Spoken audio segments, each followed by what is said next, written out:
Hi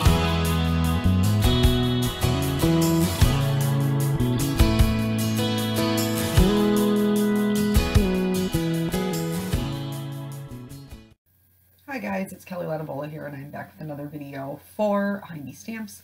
Today I'm going to be using the In Bloom set, the stamps and dies. Before I get too far into the video, I do want to let you know that Honeybee is having a sale for July 3rd and 4th. It is 15% off. It will automatically be added, and that includes clearance and any bundle deals. If you spend over $100, you also get a Stars and Stripes stencil for free, as long as supplies last. So just so you're aware of that, in case there was something that you had your heart set on that you wanted to pick up. So here I'm working on watercolor paper. This isn't my go-to. I kind of bought this just to try out. This is the Strathmore Ready Cut watercolor paper. It doesn't really say, honestly, if it's hot or cold press, but it's already cut to 5x7, so it kind of is super easy to just pull out and use, and I seem to be getting fairly good results with it. I'm using the Hero Arts black dye ink. This is waterproof, so I haven't had any issues using it, and then once everything is dry, doing my Copics over it, I haven't had any smearing with it, even though it's not a Copic safe ink. I don't know if there's just something in the watercolor or the drying process that kind of negates that. Not really sure. If you're worried about it, since we are going to be doing Copic coloring, then just use a Copic safe black ink. So I stamped this down, and then I'm watercoloring with some Distress Oxides today. So these are kind of the colors I'm going with. I wanted just a really soft, kind of pretty background. It's been a while since I've done a card like this where I've combined the two, and I'm working on my Waffle Flower watercolor media mat, and I'm just gonna take the pads, scribble out a little bit of color, and then use this as my palette. You could do this on an acrylic block if you don't have a mat, or the Ranger Craft mat also works. I used that for years. I just really like the white look of this. So here I'm just putting down clean water. I'm using a number 8 round brush from the Silver Brush Company, and your water is going to, or your color is going to go anywhere that it's wet. So don't put water anywhere you don't want pigment. So I'm just giving myself a good kind of halo around this image of lots of water, since I do want it to be a little bit more pale.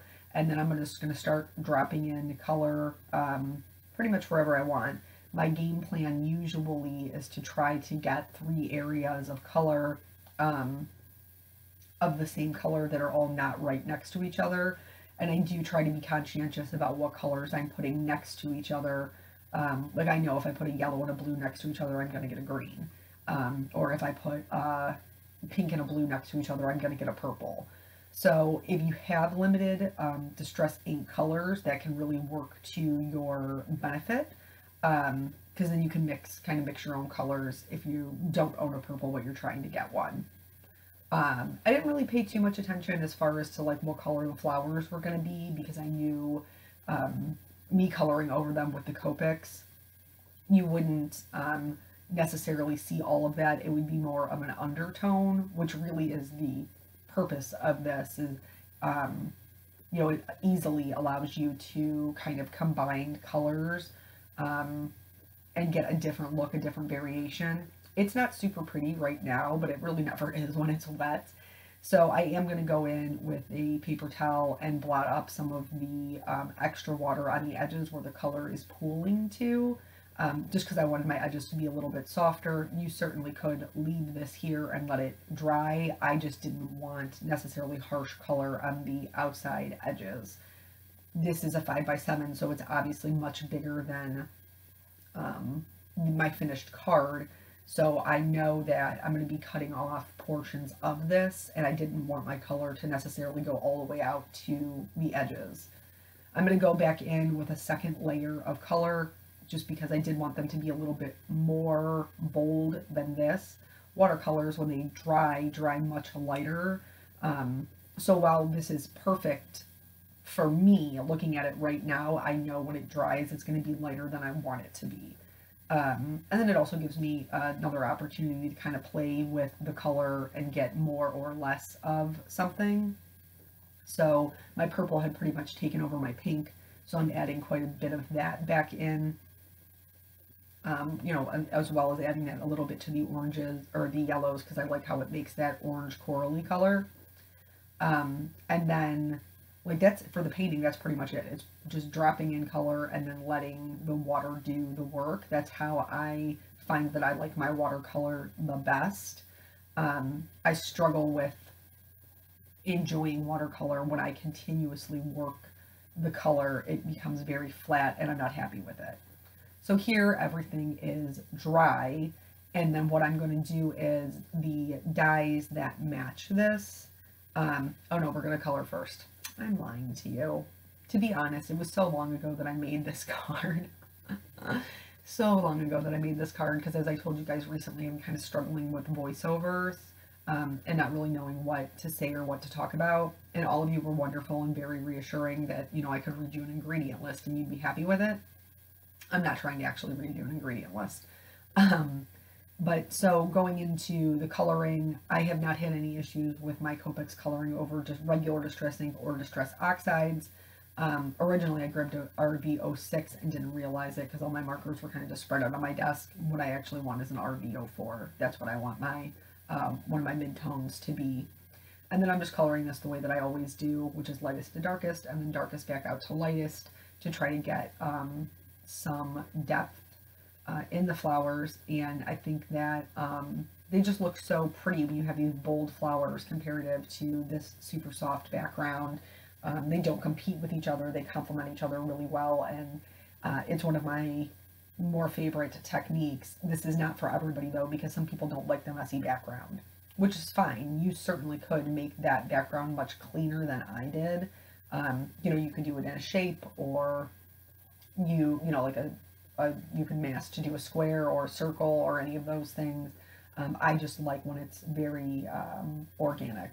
And then I'm on out here to my last color, and I'll just do that on the edges so that there is some separation of the petals, and then move on to the next one. I tried to show you each color combination, but I didn't necessarily show you the coloring of every single flower, just because it didn't feel very necessary.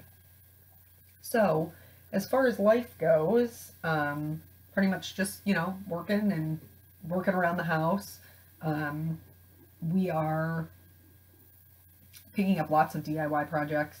I'm still, you know, just days away from finishing that dining room table. It's just the project that keeps on giving. I put the last top coat on last night, and then I have to buff that out with a brown paper bag, which I thought was interesting. But apparently that's comparative to like 1,000 or 1,200 grit sandpaper, so they recommend that you use that for your final one. And then Nathan and I reupholstered the seats at the end of last week. Really love the way they came out. It's like a sagey green with little diamond check patterns. Don't worry, I will have pictures at some point on my blog so that you guys can see since you've been listening to this. So we have that going on, and we also made a runner. I was originally going to sew it. I was just going to use like it's called Heat Bond, or the other brand is I think Stitch Witchery, where, you know, it's just the iron on glue. I was originally going to do that just to hold it in place so I could sew the runner, but actually the Heat Bond seems to be working really well this time, so I'm just gonna leave it as is. I made two. I made a cream colored one, a little bit wider, and then I made one in that same green fabric, a little bit longer. Now here's the mistake I made, because I was doing the runners first. I should have covered the chairs first, since those are the most important ones.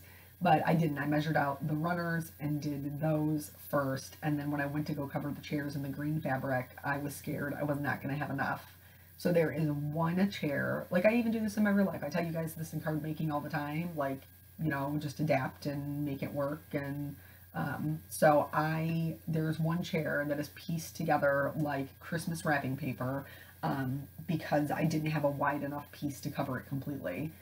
So what I ended up doing was taking a small piece and using the Heat Bond to adhere it to my larger piece. so that I could wrap it around and staple it. There is a seam showing, but it is on the very back of the chair, like the seat that fits up next to the chair, so you cannot see it at all. So nobody else would know that I pieced it together, but yeah, I totally had, totally had to piece it together.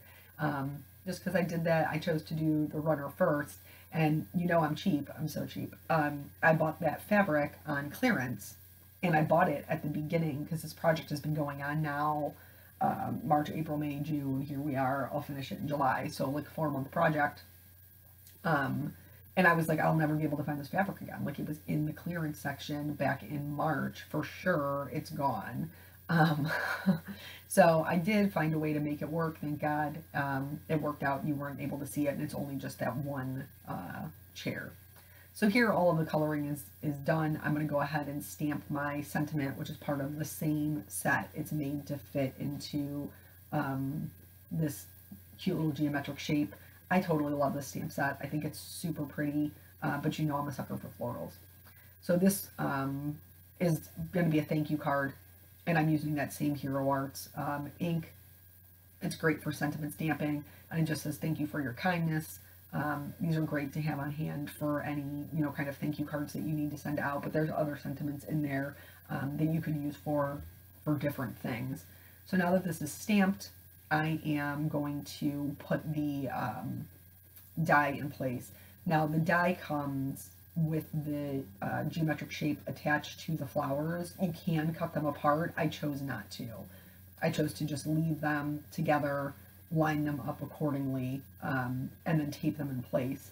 I will tell you that when I do die cut, I have just a plain white piece of cardstock that I put over the top that will just protect my card so that I don't get anything on there that I don't want. So here is the outside ring. This is all cut down to the appropriate card size, A2 card. And so I glued that down, and then I'm going to pop up the center.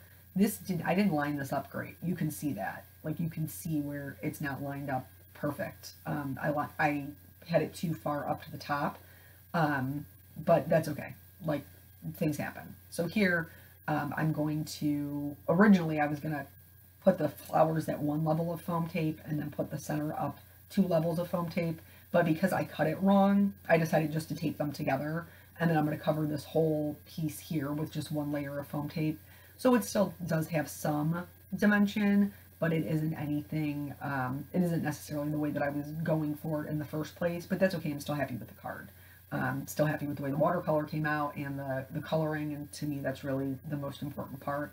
So I'm just going to fit this back in like a puzzle piece. It's just going to be slightly raised. I'll still have the continuity of that watercolor in the center and then on the outside, but the bold pop of color for the flowers.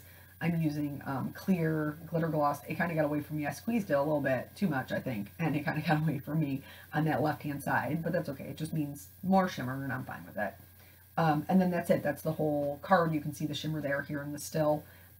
So make sure you guys check out that Honeybee sale, like I said, July 3rd and 4th. And that's it. Thank you guys so much for joining me, and I'll catch you on the next video. Bye.